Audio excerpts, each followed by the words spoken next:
dois primeiros se chama problemas linearmente separáveis. Linearmente porque está separando por uma reta, tá? Linearmente separáveis e esse último aqui, não linearmente separáveis. A ideia é o seguinte, a gente tinha usado só, deixa eu voltar aqui para a figura, cadê aquela figura? Ó. A gente tinha usado só uma camada, que é a camada de entrada. Agora, para resolver o problema do Shor, que são problemas não linearmente separáveis, a gente vai usar multicamadas. É uma rede multicamadas, ou seja, ela pode ter duas, três, quatro, cinco ou mais camadas. Claro, a gente vai pegar o caso mais simples, né?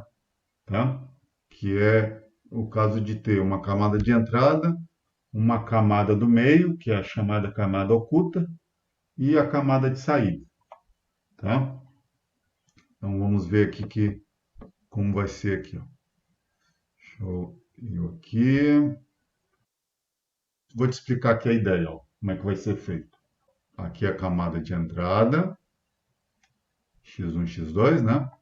Veja que aqui, ó, tem três nós. Essa aqui vai ser a camada oculta, tá?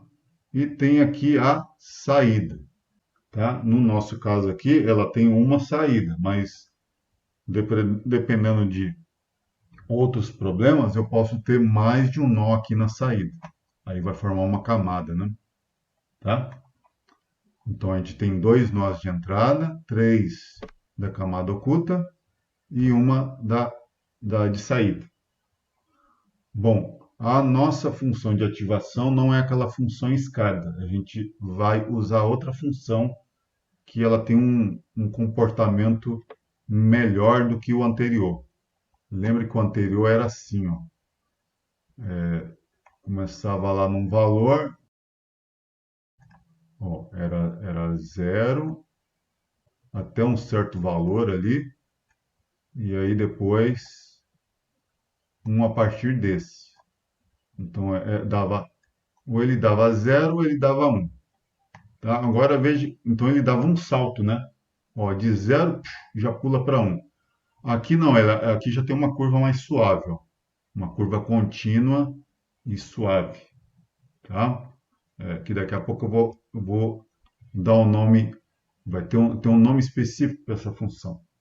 Como é que essa função? Ela aqui tem um quociente, é 1 dividido por 1 mais, aqui é uma função exponencial, tá? E elevado a menos x, então 1 sobre 1 mais e elevado a menos x, que tem esse gráfico aqui, ó. O que acontece com esse gráfico?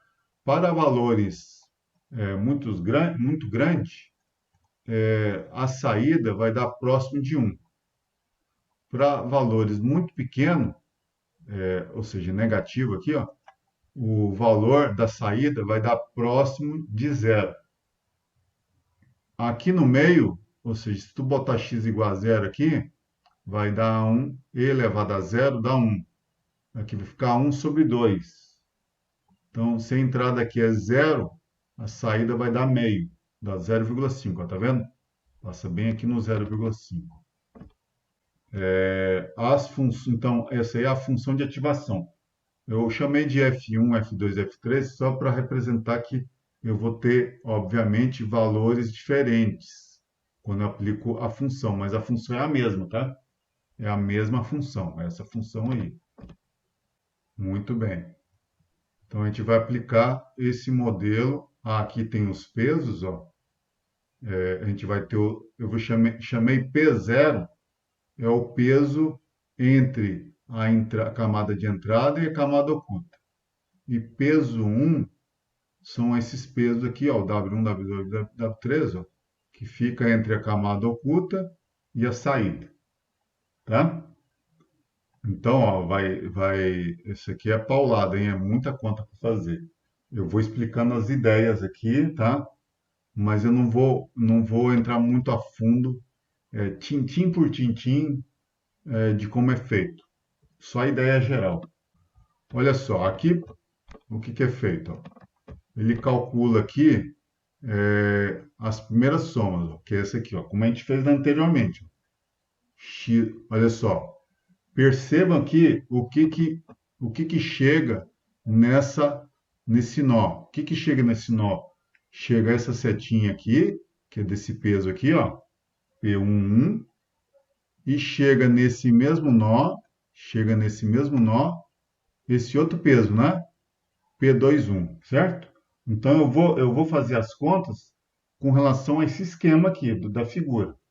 Então, ó, o que chega nesse nó? Chega essa setinha aqui e essa setinha aqui. Aí eu faço a conta, ó, tá aqui, ó. Deixa eu diminuir aqui, ó. Olha só, x1 P11 mais x2 P21. Ó, tá aqui, ó. Eu chamei isso aí de sigma 1.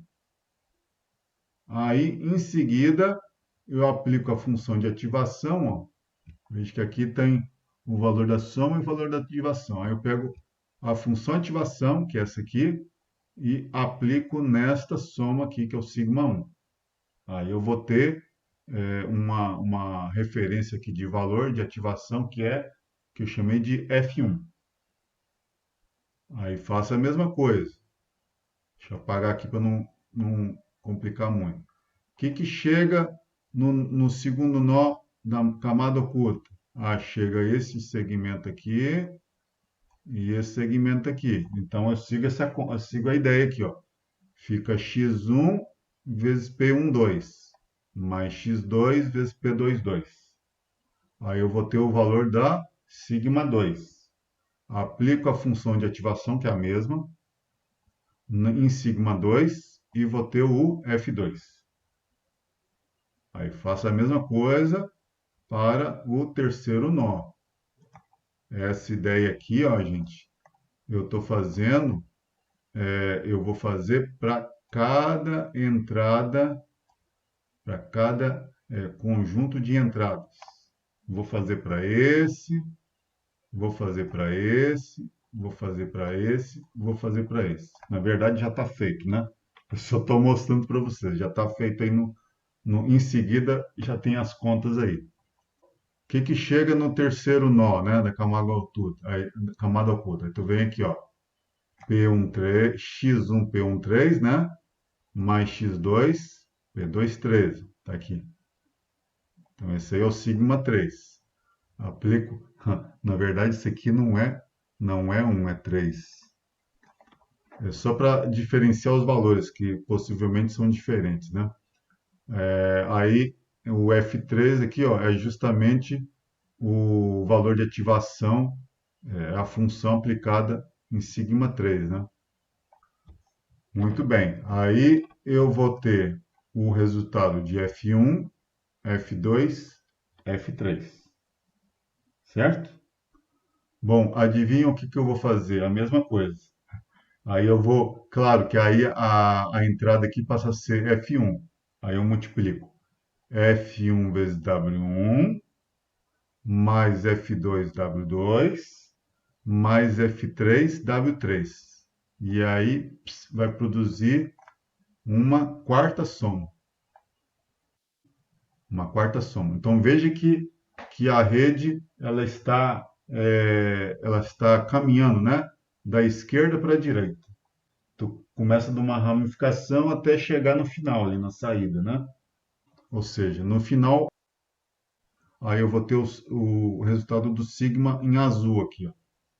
Aplico a função de ativação em sigma e vou ter um valor aqui de saída. E aí eu vou comparar esse valor de saída com o valor esperado e calcular o erro. O porquê que aqui ficou mais complexo? Porque aqui eu acrescentei camada, uma camada aqui no meio, né? Entre a entrada e a saída. Coisa que não tinha anteriormente, né? Por isso que ficou mais complexo.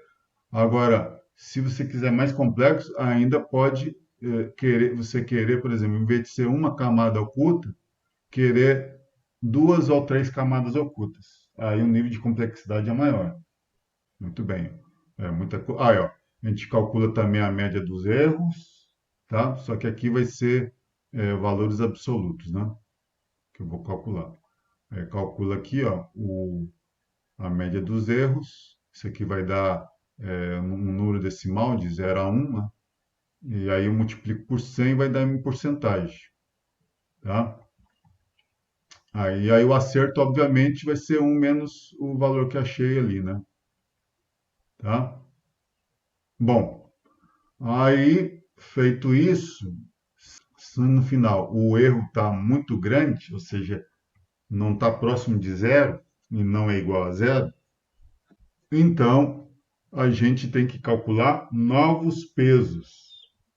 Só que esses novos pesos, ou seja, novos pesos que eu vou ter que substituir em W1, W2, W3 e esses pesos P aqui, né, que eu chamei de P0, peso zero, vão mudar de valores. Aí uso esses novos pesos, faço toda a conta que eu fiz, que eu mostrei para vocês, um por um, chego aqui no resultado final e aí comparo com o valor esperado e ver o que eu tive de média de erros. Se esse valor não estiver legal, continua o processo. Ele calcula novos pesos. O cálculo desses novos pesos, aí tem uma técnica chamada backpropagation, que em português é retropropagação. Ou seja, isso quer dizer que os cálculos dos pesos eles vão se propagar. Veja que quando a gente calculou todo o processo ia da esquerda para a direita, né? Então a retropropagação você vai calcular novos pesos, ou seja, vocês vão determinar esses pesos de forma contrária. Ou seja, primeiro a gente vai calcular os novos pesos aqui e depois os novos pesos para cá. Do final para a parte inicial. Por isso que se chama backpropagation, né? É uma propagação para trás. Tá? Vamos lá. Olha só aqui. Aqui eu tenho o operador char. Esses aqui são os valores esperados. Aqui são o conjunto de entradas aqui, ó. X1, X2, X1, X2, tá? Então, ó, esse primeiro aqui, aqui foram apresentados quais são os pesos, ó. Aqui eu tenho o peso aqui, ó, menos 0,424. Aqui tem um peso positivo, 0,358. Estão conseguindo enxergar? Menos 0,740. Lembre que são pesos, são valores dados aqui no caso.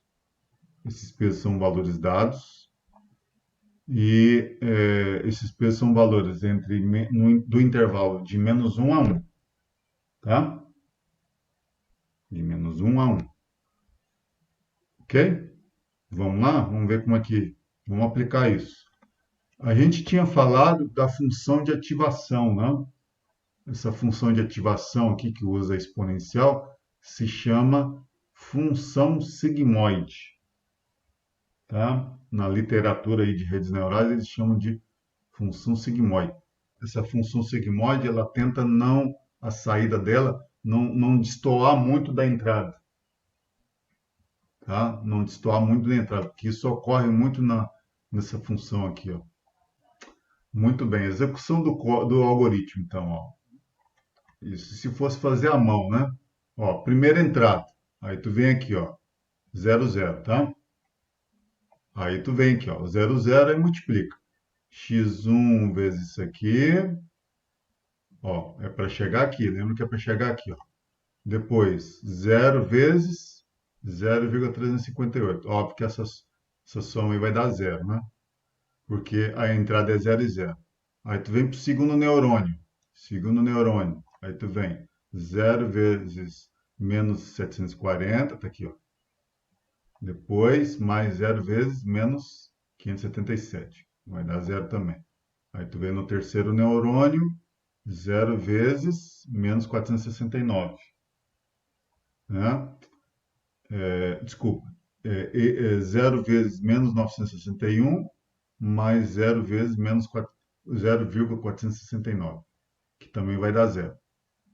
Por que que deu zero? Porque as entradas é zero e zero. Bom, feito isso, a gente, ou seja, determinada a soma, né? A gente tem que determinar o valor de ativação. Aí tu usa aquela função ali, 1 sobre 1 mais a função exponencial. Aí, aplicando ali em zero, vai dar 0,5, tá? Vai dar todo 0,5, porque o valor da soma é igual a zero, né? Bom, aí achado o valor de ativação, eu tenho que achar esse sigma aqui, esse laranjinha. Aí o que que eu faço? Multiplico 0,5 vezes menos 0,017. Depois eu somo com 0,5 vezes esse outro peso. Depois 0,5 vezes esse terceiro peso. Isso vai produzir uma soma ponderada que é menos 0,381. Aplico a função de ativação neste resultado aqui e acho 0,406. Isso que eu acabei de apresentar pode ser feito na planilha do Excel. Até fica fácil ali de você definir a função ali no Excel. Tranquilo, dá para fazer no Excel tranquilamente aí do que fazer isso à mão, tá? Entenderam a ideia aqui na primeira entrada? Pois é, isso é feito. Gente, querem perguntar? Pode perguntar. Querem que eu repita alguma coisa aqui? Tá. Então, ó, repito todo esse processo, só que ó, na segunda entrada, esses pesos aqui são exatamente iguais, tá? Ou seja, a figura é igual. O que muda são os valores aqui da entrada. Aí, claro que o próximo vai ser x1 vai ser 0 e x2 vai ser 1, que eu chamei de segunda entrada aqui, ó. Tá? Aqui, ó. Certo? Repete todo o processo, são os mesmos pesos, obviamente, em algum lugar aqui, ó. Veja que aqui já deu soma diferente, ó. Aqui deu 000, né? Aqui já deu diferente, ó. 0,358, menos 0,577 e menos 0,469. Aplico função de ativação, ó, deu 0,589, 0,36, 0,385. Tudo bem? Esse valor de ativação, o que que eu faço? Multiplico pelo peso. Ó, multiplico pelo peso, somo e deu menos 0,274. Tá? O valor de ativação, 0,432. Claro que esses números aqui vão me interessar no final, tá? Ó, isso aqui vai me interessar aqui, ó. O 0,432. Aqui vai me interessar. O que é o anterior aqui? O 0,406. Porque isso aqui eu vou ter que comparar com o valor esperado para calcular o erro, né? Tá? Aí, ó, faz isso para a terceira entrada. Eu não vou explicar tudo de novo, tá? Mesma coisa, só muda aqui, ó. Aí aqui deu o valor, ó, no final deu o valor esperado de 0,437, tá? Então, olha só, comparando aqui, ó. Esse aqui eu vou comparar com zero, mas o erro está muito grande, né? Ó, vou comparar com esse valor aqui. Esse próximo vou comparar com 1. Eu vou fazer a diferença, né? Esse aqui, ó, vou fazer a conta com 1 aqui, ó.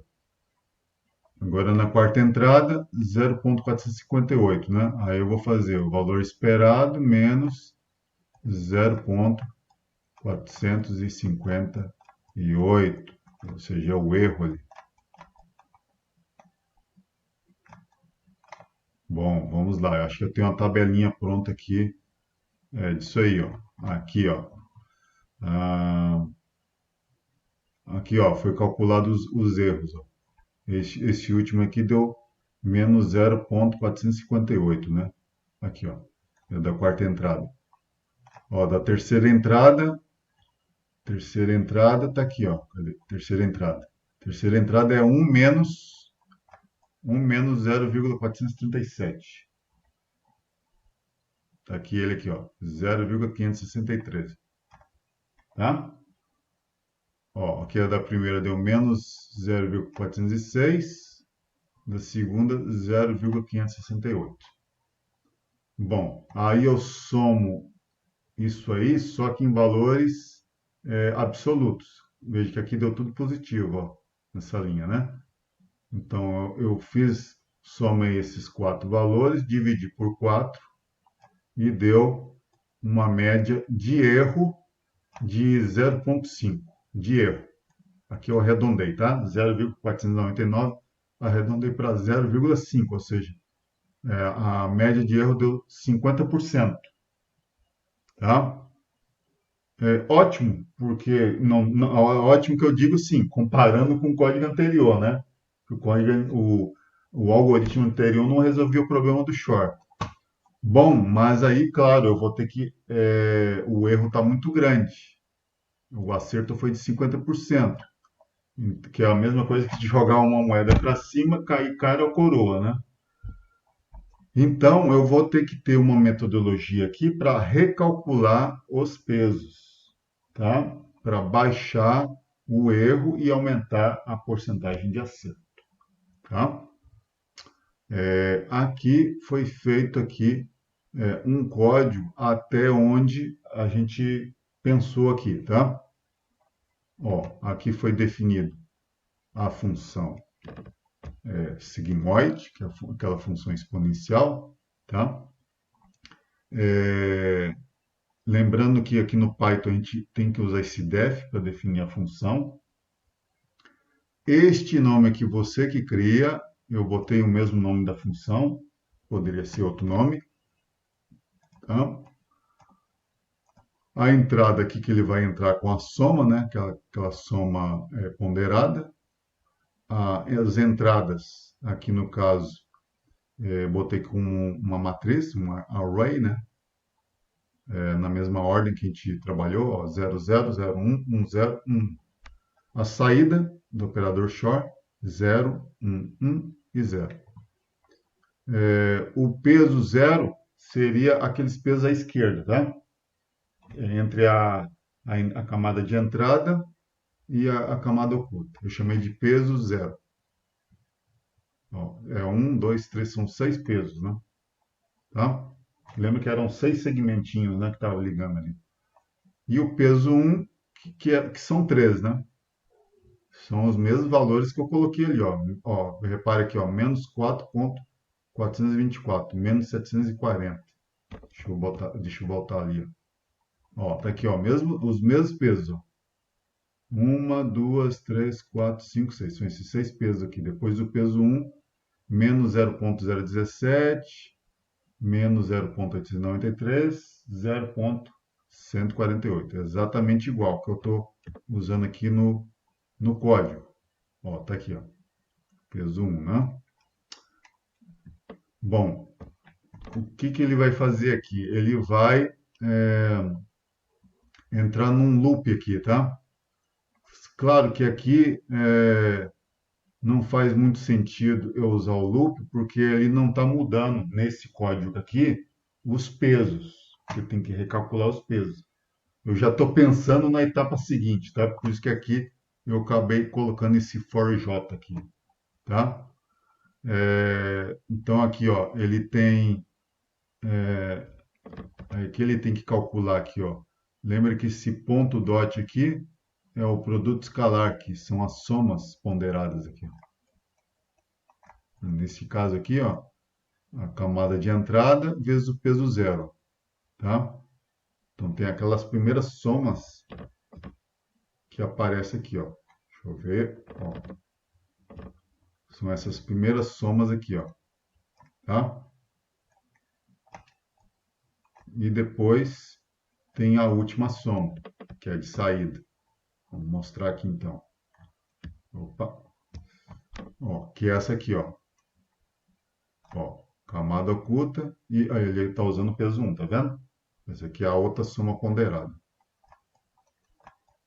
Então veja que em uma linha ele está fazendo aquelas contas ali, ó. Eu coloquei ali a camada de entrada e a camada oculta, peso 0, peso 1, tá aqui, ó.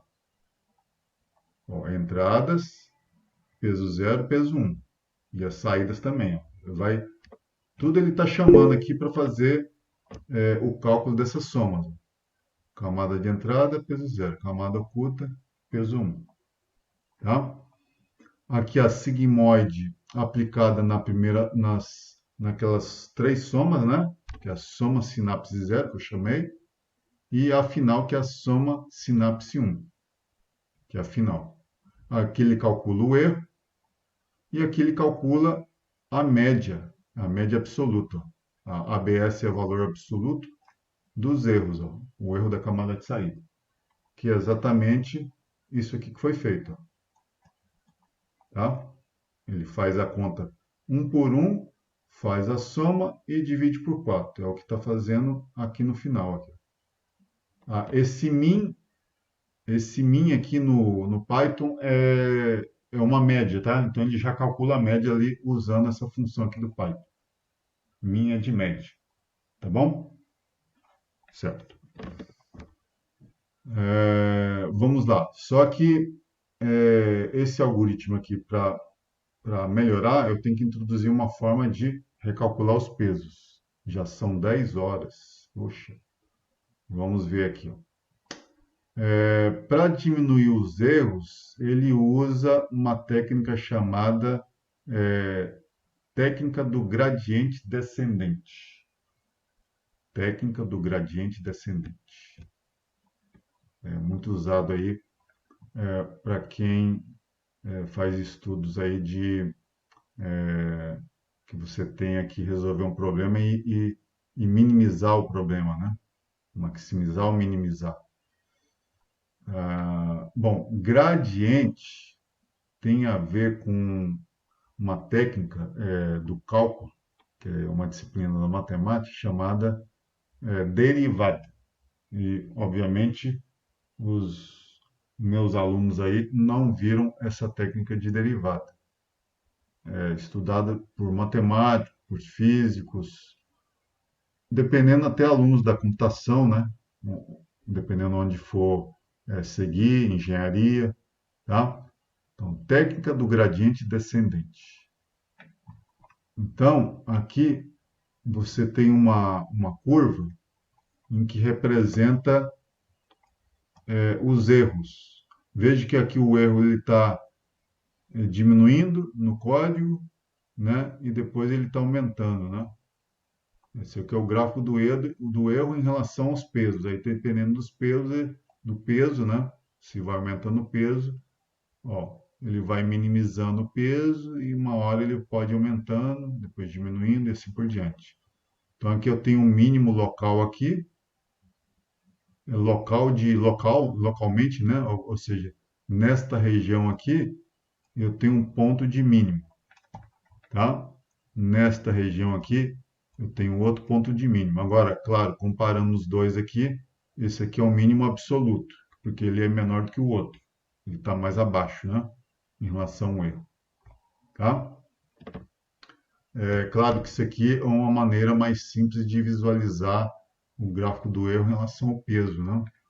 Mas normalmente, dependendo do problema, você tem aqui uma superfície de erros, né? Onde aqui você tem um mínimo, né? Um mínimo local e mínimo absoluto, né? Aqui ó, você tem um máximo e aqui tem um máximo absoluto, tá? Eu não vou me abranger muito a isso porque muitos alunos aí não têm noção do que seja derivada. Estou passando só a ideia, né? Então, a ideia do gradiente descendente é encontrar a combinação de pesos de modo que o erro seja o menor possível. Então, o gradiente vai colaborar para o ajuste de novos pesos sinápticos. Então, o cálculo dos novos pesos vai levar em conta esse gradiente. Tá? Agora, algumas fórmulas que eu vou apresentar aqui, elas são derivadas, elas advêm de várias contas que eu não vou apresentar agora, porque aí o nível de complexidade é muito maior, e aí eu teria que calcular derivadas parciais, tá? Taxas de variações que vão, por consequência, montar derivadas parciais, e a maior complexidade disso é levar em conta a retropropagação, né? Ou seja, quais são os valores dependentes quando eu quero calcular os novos pesos, levando em conta a retropropagação. E isso não é uma coisa tão simples, tá? Então eu vou ficar devendo aí para os matemáticos, o Gilmar e o Max, essa parte de como chegar nas formas que eu vou apresentar daqui a pouco. Uma coisa interessante dessa função de ativação é que aqui, ó, aqui é o símbolo da derivada, tá? Quando a gente usa y', quer dizer, isso aqui está representando a derivada de y. Derivada é uma taxa de variação. Taxa de variação. Vamos supor que você tenha um objeto se deslocando em linha reta, para facilitar. E aí esse objeto pode deslocar com uma velocidade constante ou essa velocidade pode variar. Por exemplo, se eu pegar um carro que daqui até Porto Alegre, com certeza eu não vou conseguir andar com o carro numa velocidade constante, né? Porque tem pardais, porque às vezes vai ter um carro na frente, então a velocidade vai variar, né? Então a velocidade é uma taxa de variação, ou seja, a velocidade é uma derivada. Mas que derivada é essa? É a derivada em relação ao deslocamento, tá? Ou seja, a velocidade, em termos práticos, é uma taxa de variação. Então, esse y' aqui representa a taxa de variação da função y. Tá? Eu precisaria de mais tempo para poder explicar melhor isso, tá? Mas só para vocês pegarem uma ideia assim inicial. O interessante desta função y' aqui, que é a derivada, é que a gente pode reescrever esse y' dessa forma aqui, ó, como sendo y que multiplica 1 menos y. Ou seja, se você substituir esse y aqui, ó, 1 sobre 1 mais a menos x aqui, ó, fazer essa conta com 1, multiplicar, vai chegar no y'. Tá? Interessante isso, porque gozado eu fiz o curso, o cara não explicou o porquê disso, né? Aí eu tive que deduzir ele. Então, a derivada y, claro que isso só funciona para essa função, tá? A derivada y pode ser, o gradiente pode ser calculado como sendo o y, que multiplica 1 menos y. Bom, aí simplifica a coisa, né? Para calcular o gradiente, fazer só essa continha aqui, tá? Então, no lugar de y, que é o gradiente, nós vamos usar o valor do módulo do erro, tá? Ou seja, no lugar do y aqui, vai entrar aqui o módulo do erro. Ou seja, tanto aqui quanto aqui, ó, tá? Para calcular o gradiente. Então, o gradiente, assim, neste caso aqui, para essa função, ficou módulo do erro que multiplica 1 menos o módulo do erro. Particularizando neste caso aqui. Eu fiz aqui uma planilha do Excel e acabei botando aqui no PDF. Então, o que eu fiz aqui? Ó? Eu peguei aqueles erros que eu calculei. Para a primeira entrada, deu um erro ali. Tá? Para a segunda entrada, outro erro. Para a terceira entrada, outro erro. Para a quarta entrada, outro erro. Quando eu pego o módulo, todos vão dar positivo. Estão vendo aqui, né? Todos vão dar positivo. Aí eu uso aquela fórmula ali, ó, lembra? Y que multiplica com menos y. Aí no lugar do y eu jogo ali. Isso dá para fazer no Excel. Aí obtive ali, ó, o primeiro gradiente 0,241. O segundo 0,245, 246, 248. Esse foi o gradiente. Bom, professor, para que isso, né? Bom, aí eu vou precisar aqui, para calcular os novos pesos, veja que a forma é muito mais complexa do que aquele caso mais simples, em que só tinha a camada de entrada, né? Então, nós temos aqui um somatório do valor de ativação vezes um delta de saída, que eu vou explicar agora, tá? Eu faço esse somatório aqui, multiplico pela taxa de aprendizagem, e isso é somado aqui ao peso vezes o momento. O momento já é uma variável nova aí que a gente está vendo agora, tá? Bom, o momento é dado, a taxa de aprendizagem também é dada. Isso aqui, claro, os outros vão ter que calcular, tá? O peso é o peso que foi usado anteriormente, tá? No caso ali são 6 pesos entre a camada de entrada e a camada oculta e mais 3 pesos entre a camada do meio ali e a saída. O modo de calcular os novos pesos é mais complicado porque para resolver esse problema de não linearidade ali, né, que a gente tinha apresentado no início, ele usa essa técnica de retropropagação, né, que é como que a gente vai calcular esses pesos. Então, a primeira ideia aqui é calcular esses pesos aqui, ó, os novos pesos que vão ser substituídos aqui, ó, tá? Bom, para isso eu preciso desse delta de saída. Delta de saída. Então, o delta de saída é basicamente o seguinte: é o erro, só que não é o erro absoluto, é o erro multiplicado pelo gradiente. Tá? Então, aqui, ó, 0,406 multiplicado por 0,241.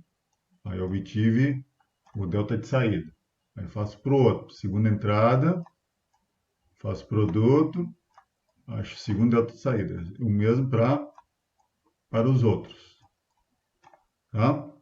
Bom, isso são uma, duas, três, quatro. Eu botei aqui três, né? Mas na verdade é quatro aqui. São quatro entradas, né? Tá. E aí, para cada uma dessas aqui, eu tenho um valor de ativação.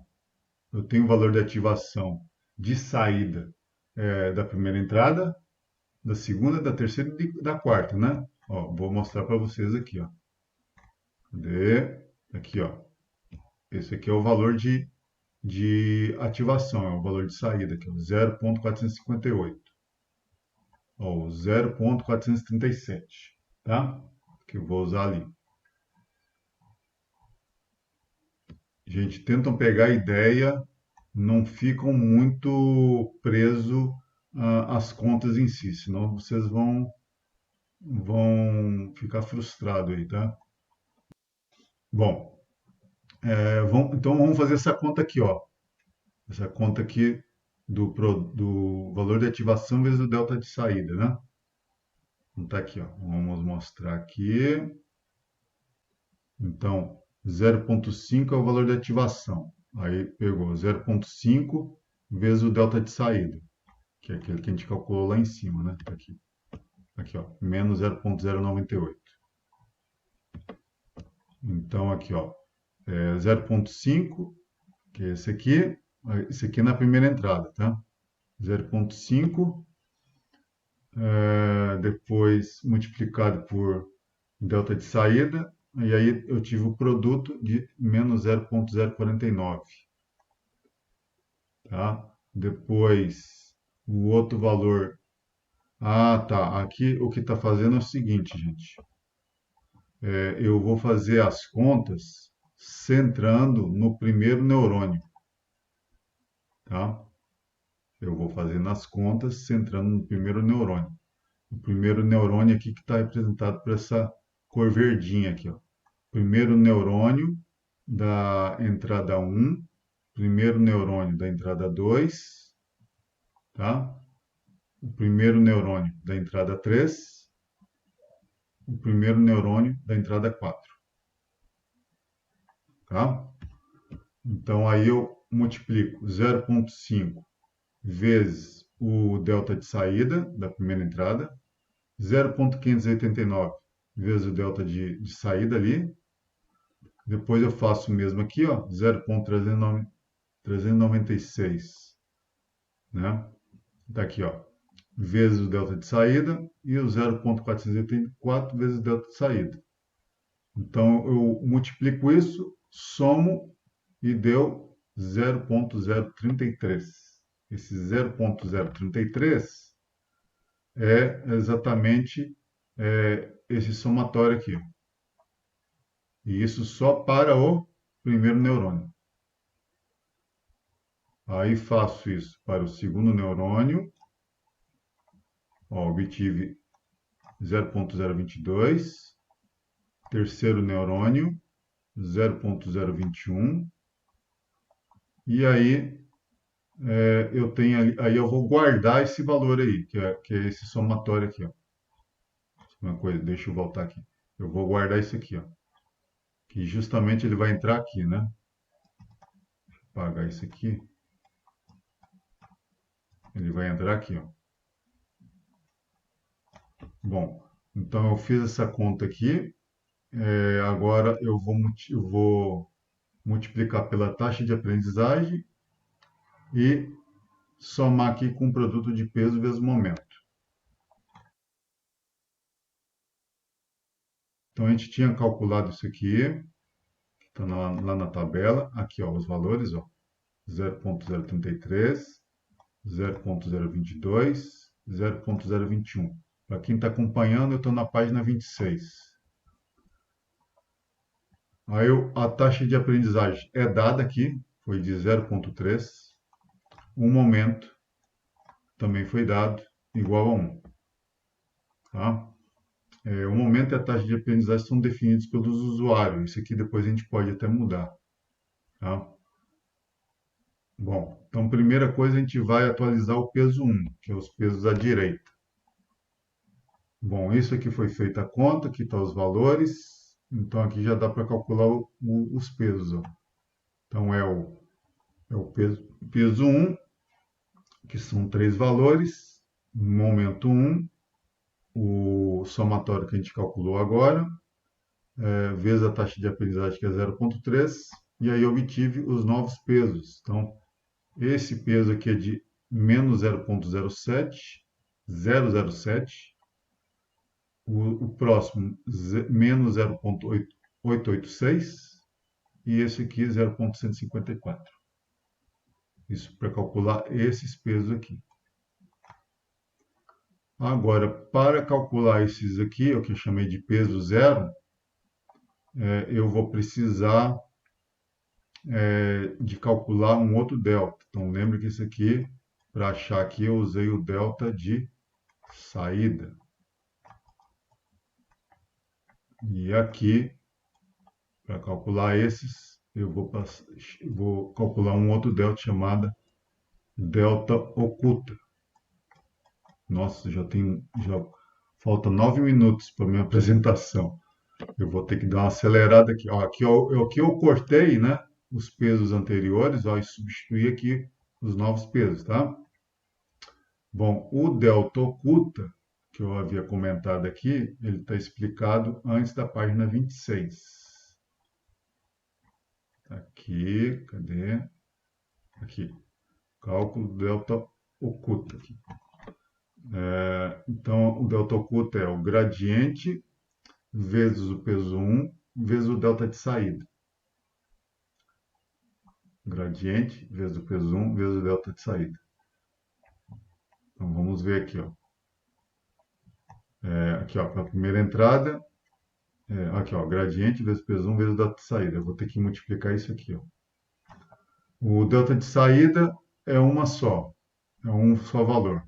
o peso 1 e o gradiente, desculpa, o peso 1 são três valores diferentes e o gradiente é um valor único, né? 0,25 aqui nesse caso, né? Diferente dos outros ali que vai modificar.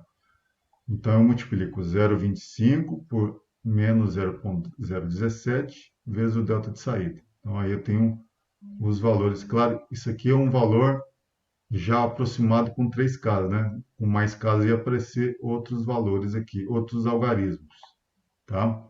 São valores aproximados aí. Então, aqui eu tenho três valores de delta oculta para a primeira entrada, outros três para a segunda entrada, outros três para a terceira entrada e outros três para a quarta entrada. Aí vem aqui, ó. Agora aqui ele vai calcular o peso zero, que são esses aqui, ó. Vai multiplicar esses valores do peso. Bom, aí ele vai usar esta fórmula aqui, ó. O somatório das entradas x, que é o x1, x2, vezes o delta oculta, faz essa conta aqui do somatório, multiplica pela taxa de aprendizagem, que é a mesma que a gente usou, o momento, também o mesmo que a gente usou, e esse peso n, que são esses valores aqui, ó, dos pesos que foram usados no cálculo anterior. Tá? Bom, vou mostrar suas ideias aqui. Ó. Então, no primeiro neurônio ali, tem aqui o primeiro peso calculado, para x1, depois para x2. Tá? Então, esses dois valores aqui vão ser substituídos aqui e aqui, sucessivamente. Ó, e aí os próximos, ó, segundo neurônio, terceiro neurônio. Aqui são os resultados. Tá?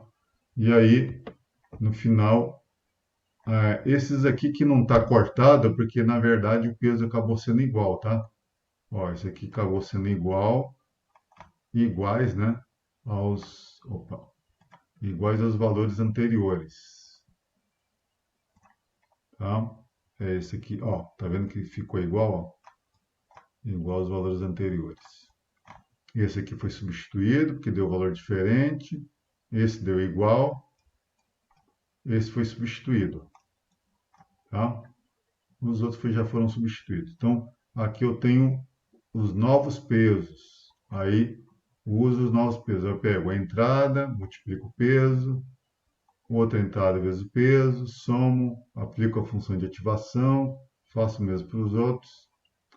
Pego o valor de ativação, multiplico pelo peso 1, faz aqui também, soma, acha o somatório, acha a função de ativação, o valor da função de ativação. E aí, comparo com o valor estimado, por exemplo, na primeira entrada, e faço para as outras. Tá? E aí, caso esses erros estejam muito grandes, repete o processo. Tá? Ixi, falta 4 minutos. Então, aí você tem aí esse que é o código 5. Tá? A diferença entre o código 5 e o último código é que no último código ele utiliza valores randômicos. Ele utiliza valores randômicos para dar os pesos iniciais. Tá? Então, os pesos iniciais, neste caso aqui do último código, são randômicos. Tá? Ele usa esse random.random. Ou seja, aqui ele vai produzir aqui, deixa eu ver aqui, são 2 neurônios, como de entrada. Na verdade, que são 2 vezes 3, 6. São 6, vai produzir 6 valores randômicos. Tá? Claro que isso aqui no código ele faz uma vez, tá? Não vai ficar, claro, a não ser que tu roda de novo. Se tu rodar de novo, o valor do peso zero vai produzir aqui 6 valores diferentes que tu rodou anteriormente, tá? E o mesmo aqui para o peso 1. O restante é tudo igual ao código 5. tá? Então, aqui no código 5, ele está usando os mesmos pesos que a gente usou no exemplo que eu expliquei. Os mesmos, tá? E aqui, ó, aqui tá as entradas, saída, tá? Ele está rodando aqui o operador short. Épocas é o número de interações que ele vai fazer aqui, ó, tá? De loop, tá? Então aí você pode aumentar aqui o valor de épocas. Vamos fazer isso? Vamos lá no código lá. Eu acabei falando e não rodei nenhum, né? Então, vamos rodar pelo menos os 5 ali.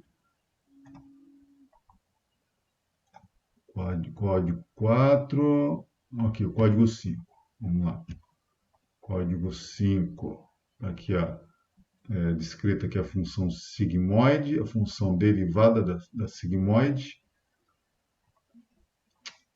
Aqui, vamos ver aqui, ó. Vamos começar aqui com 100, tá? Com 100. Ó, ele vai o J vai de 1 até 100, tá? Ou seja, vai me dar aqui 100 recálculos aqui, tá? Então vamos ver aqui como é que vai dar. Deixa eu fechar isso aqui. Vamos ver como é que vai dar a saída aqui. Ele está conectando ali, está demorando porque eu esqueci de conectar antes, né? Tá?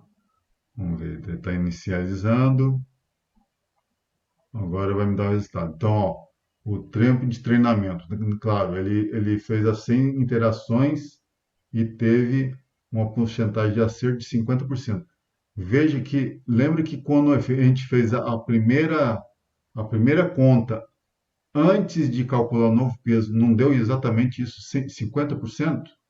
Ou seja, ao mesmo que você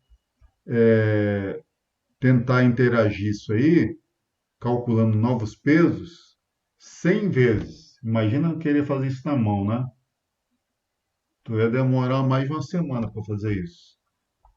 Bom, então isso rodou 100 vezes. Agora, veja que olha só, rodou 100 vezes e deu 50% de acerto. Tá mal, né? Vamos aumentar, 1000.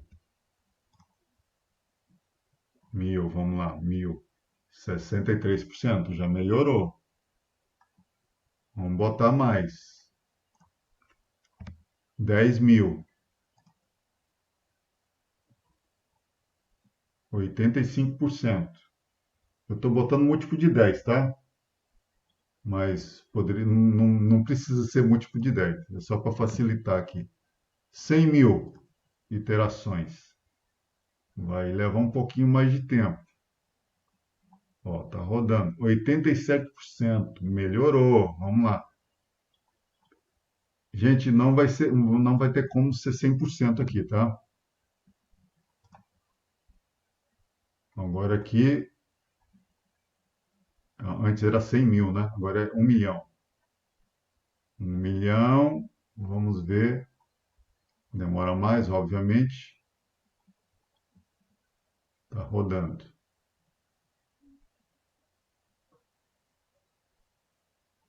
Eu acho que no meu computador roda mais rápido. Vamos ver aqui. Tá demorando muito.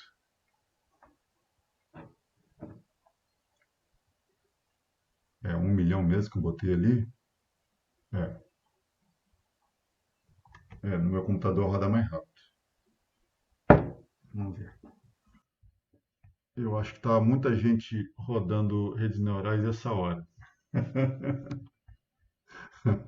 Olha ali, ó, 99%, ó. Mas foi preciso quantas interações? 1 milhão de interações para chegar a 99%, tá? Claro, a partir daqui tu pode melhorar as casas decimais, né? Que aqui está 99% de forma inteira aqui, né? Mas pode melhorar os decimais ali, o quanto você pode melhorar mais ainda os pesos. Mas você, 99% tu já encontra um conjunto de pesos legais aí para resolver o problema short, tá? Isso significa o quê?